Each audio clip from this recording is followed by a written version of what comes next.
Viac ako 100 dobrovoľníkov z Trnavy a okolia pomohlo v boji s divokými skládkami. Spoločne sa vydali rôznymi smermi. A to k železničnému depu, k splavu, kde je situácia dosť zlá tento rok.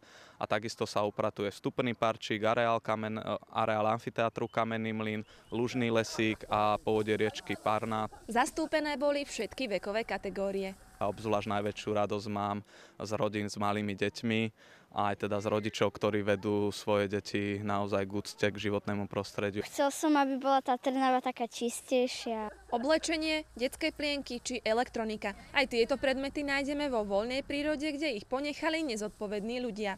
Drevený informačný panel poslúžil ako varovný prst pre tých, ktorí netušia, ako dlho odpad prírodu zaťažuje. PET fľaší trvá až 100 rokov, kým sa rozloží. V plechovke to trvá 15 rokov, dokonca je zaujímavé, cigaretový filter trvá tiež 15 rokov. Prečo si sa ty dnes pridal k dobrovoľníkom?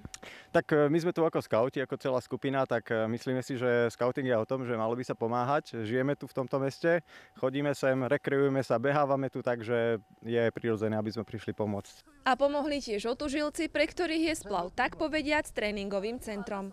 Toto je príležitosť, aby sme sa tu zišli, okrem toho kúpania si spravili aj nejakú užitočnú činnosť nielen pre nás, ale aj pre návštevníkov splavu, pre rybárov. Pozrite sa, ako sa po práci osviežili. Dobrovoľníci v tomto roku odľahčili kamenáč od 3 tón odpadu. Nie každý vie, že odpadky patria do koša. O to viac by sme si mali ceniť dobrovoľníkov, ktorí dnes Kamenný mlyn a jeho okolie čistili. Petra Pačesová, Mestská televízia Trnava.